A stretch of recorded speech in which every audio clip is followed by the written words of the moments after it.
اگلا کویسچن بڑا عجیب قسم کا آ گیا جی کہ اسلام میں ٹڈی کھانا حلال ہے یا حرام ہے؟ یہ ٹڈی جو ہے نا جی اسلام میں حلال ہے اور اہل سنت اہل تشیع دونوں کا اجماع ہے، اس میں کوئی اختلاف یہ ذرا کلیئر کر دیں یہ چیز نہیں۔ ٹڈی کیا ہوتی ہے؟ یہ جو ٹڈی ہے نا جی یہ لوکٹس ان کو کہتے ہیں اچھا اس میں انگلش کے اندر، اردو میں تو ٹڈی لفظ، عربی میں اس کے لیے جراد کا لفظ استعمال ہوتا ہے۔ یہ گراس شاپرز جو ہوتے ہیں نا، گراس کاٹنے والے آپ کو کیڑے وہ یہاں پہ بھی نظر آتے ہیں، وہ جن کو ہم طوطے بھی کہہ دیتے ہیں، وہ چھوٹے چھوٹے، انہی کی ایک نسل ہے یہ ٹڈی۔ ایک حشرات الارض میں سے آپ سمجھ لیں، سبزی خور ہے اور زیادہ زیادہ سائز یہ ایک انگلی جتنا، اس سے تھوڑا بڑا ہوگا اور موٹی ہوتی ہیں۔ یہ عرب ملکوں میں یہ بے شمار پائی جاتی ہے اور قرآن حکیم میں بھی ان کا ذکر موجود ہے ٹڈیوں کا۔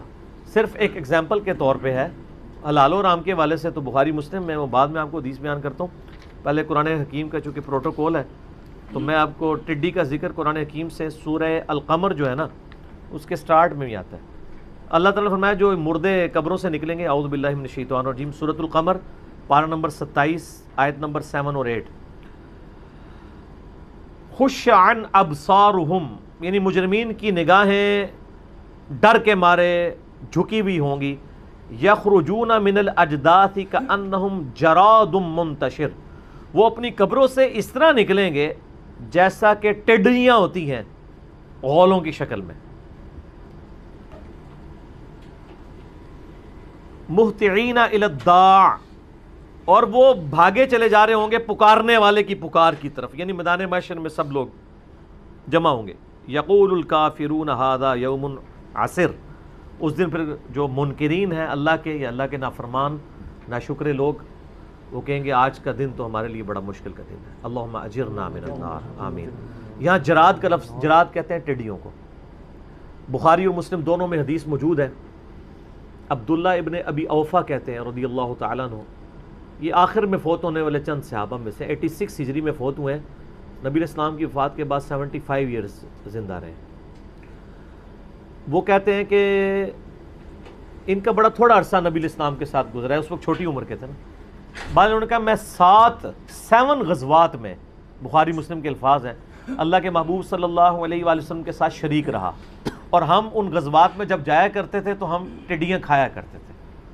عرب میں آج بھی آپ کو ٹڈیاں، جیسے کھجوروں کی یہاں بوریاں ہیں نا، کھجوروں کی ہی تقریباً ہوتی ہے، وہ روسٹڈ فارم میں آپ کو ٹڈیاں ملیں گی، انہوں نے باقاعدہ، وہ ہمیں تو شاید کرات ہی آ جائے، ہمیں لگے کوئی چائنیز کا کھانا ہے، کیونکہ یہاں کی خوراک نہیں ہے نا۔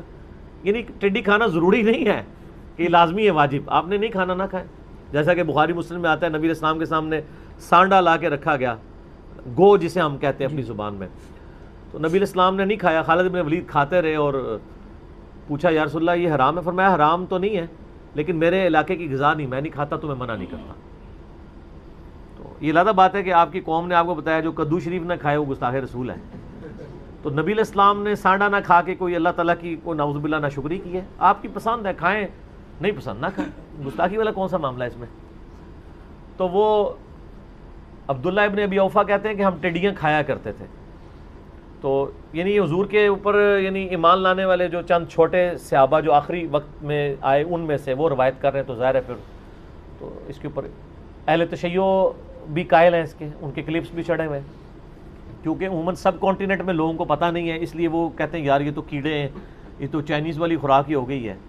وہ یار اتنا سخت مسئلہ نہیں ہے، ابو داؤد میں حدیث ہے، عبداللہ بن عباس رضی اللہ تعالیٰ عنہ کہتے ہیں، میں نے یہ حدیث بیان بھی کی ہے، اس میں بھینس، گدھا، گھوڑا، انڈا، مرغی، اس کے حلال اور حرام کے جو مسئلے چل رہے ہیں ان کے اوپر، اس میں نے بتایا تھا ابو داؤد کی حدیث، عبداللہ بن عباس کہتے ہیں کہ زمانہ جاہلیت میں لوگ جو ہیں وہ کچھ چیزوں کو کھا لیتے تھے اور کچھ کو نہیں کھایا کرتے تھے، وہ جو ٹوٹی پوٹی ان کی شریعت چل رہی تھی اس میں حرام سمجھتے تھے، کچھ چیزوں کو وہ یعنی کراہت فیل کرتے تھے، حتیٰ کہ اللہ نے اپنے نبی کو ہمیں مبعوث کیا، جو چیز حلال قرار دینی تھی وہ حلال قرار دے دی، جو حرام تھی وہ حرام۔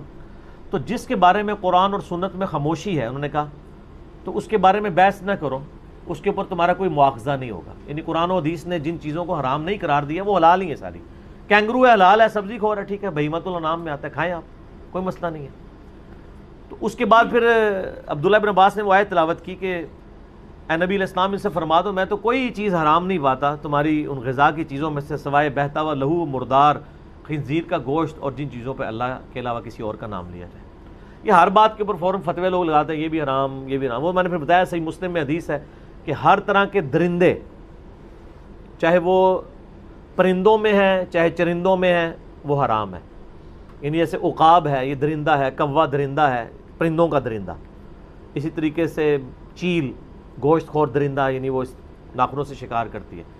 جانداروں میں آپ جانوروں میں دیکھ لیں تو ریچھ ہے, کتا ہے, شیر ہے, یہ سب کے سب درندوں میں آتے ہیں. وہ ساری ڈیٹیلز آئی ہیں. تو یہ جو چیز ہے نا یہ حشرات الارض میں سے ایک طرح کی ہے, سبزی خور ہے. اگرچہ یہ اس طرح چوپایوں میں مویشیوں میں تو نہیں آتی, ظاہر ہے یہ تو ایک پرندہ ہے نا جیسے مکھی ہے مچھر ہے اس طرح کے حشرات الارض میں آتا ہے. سائز کتنا کوئی تقریباً یہ سائز تقریباً آپ سمجھ لیں اتنا ہوتا ہے. شہادت کے لیے تھوڑا سا بڑا ہے اور کیا ذبح کر کے کھاتے ہیں؟ نہیں ذبح نہیں کرتے بس وہ ٹھیک ہے. ذبح شبہ تو یہ مسئلہ ان کا ہے جن چیزوں میں سے خون نکلتا ہے. نہیں مارتے تو ہوں گے نا کسی طرح سے, وہ خود ہی مر جاتی ہیں. آپ ان کو ڈالیں گے تو ان کو ذبح نہیں کرنا ہوگا, وہ اسی فارم میں ہی حلال ہوں گی. اچھا ہاں جی. اور یہ آپ اگر عرب میں جائیں لوگ جو حج عمرے کے لیے گئے میں نے تو یہ منظر خود دیکھا ہے, غولوں کے غول آتے ہیں جی. یعنی پورے آسمان پہ افق پہ وہ چھا جاتے ہیں, لگتا ہے کہ بادل آ گیا ہے, اور وہ ملینز کی تعداد میں ہوتے ہیں. آپ سر یوٹیوب پہ جا کے نا آج یہ لکھیں جا کے اس کے اوپر جراد آپ اردو میں لکھ دیں یا عربی میں لکھ دیں اور جو ہے لوکسٹ ہاں لوکسٹ یہ لکھیں تو LOCUTCUST تو یہ آپ کو وہ نظر آ جائیں گی. اس میں آپ دیکھیں BBC کی بھی رپورٹ اس کے اوپر آپ کو ملے گی. اچھا قرآن میں جو آیا نا کہ قیام الدین تم سورہ قمر میں جو میں نے آیت پڑھی کہ ٹڈیوں کی طرح نکلو گے زمین سے اور میدان محشر کی طرف آواز کی طرف دوڑو گے. سر آپ وہ ٹڈیوں کا کبھی منظر دیکھیں نا زمین پہ چلنے کا تو ملینز کی تعداد میں ایسے جہاں سے جاتی ہیں وہ پورا سبزہ خالی کر دیتی ہیں, اور وہ لگتا ہے ایسے ہی مردے بھی قبروں سے نکلیں گے اور وہ ایک جگہ جمع ہوں گے. اور مزے کی بات ہے اس کی ریزیمنس مکمل طور پہ بنتی ہے مردوں کے اٹھائے جانے, کیونکہ اس کے انڈے زمین میں ہوتے ہیں اسی میں سے یہ نکلتا ہے اور پھر چل پڑتا ہے. اس طریقے سے مردے بھی زمین سے نکالے جائیں گے اور یوں چلنا شروع کر دیں گے. وہ آپ دیکھیں غولوں کے غول ملینز کی تعداد میں پھیل جاتے ہیں اور جدھر آپ دیکھیں وہ نظر آتا ہے, جھنڈ کے جھنڈ ان کے ہوتے ہیں. تو یہ اللہ تعالیٰ کی ایک مخلوق. میں نے خود یعنی حرم شریف میں کئی بار فجر کی نماز کے وقت پہنچے ہیں نا, ہر طرف یہ بکھرے پڑے ہوئے ہوتے ہیں ہزاروں کی تعداد میں. تو پہلے تو مجھے نہیں تھا پتا کہ یہ یعنی کیا چیز یہ ٹڈیاں یہ ظاہر ادھر تو ہوتی نہیں ہے نا. اچھا علی بھائی آپ کی بات سے یاد ہے مجھے ایک دو دفعہ یہاں پاکستان میں بھی خبر سنی تھی کہ فصلوں پہ ٹڈی دل نے اٹیک کر دی ہے. ہاں وہ ٹڈی دل سے مراد کہتے ہیں ان کا جھنڈ. ہاں بس وہی ہاں وہ ٹڈی دل. ہاں تو وہ ادھر تو بہت زیادہ ہوتا ہے نا, وہ تو پوری فصلیں اڑا کے لے جاتے ہیں نا. اور حرم شریف میں اکثر جو تیسری منزل ہے نا چونکہ اوپن ایئر میں ہے نا وہاں ان کی لاشیں پڑی ہوئی ہوتی ہیں جب وہ ان کے آتے ہیں ٹڈی دل. تو خصوصاً وہاں پہ یہ بہت زیادہ ایک ہے, اور وہاں کے لوگ عربی کھاتے ہیں. آپ جراد لکھیں اور آپ دیکھیں ان کے بڑے وہ ابلے ہوئے چاولوں میں ایک طرف چکن پیس رکھا ہوگا اور بیچ میں ساری یہ سجا کے انہوں نے سینکڑوں کی تعداد میں ایسے رکھی ہوتی جیسے کشمش نہیں ہمارے وہ کابلی پلاؤ پہ بکھری بھی ہوتی, اس طریقے سے انہوں نے ڈالی ہوتی ہیں ٹڈیاں. بڑے شوق سے کھاتے ہیں, آپ بھی کھا سکتے ہیں کوئی مسئلہ نہیں. ٹھیک ہے.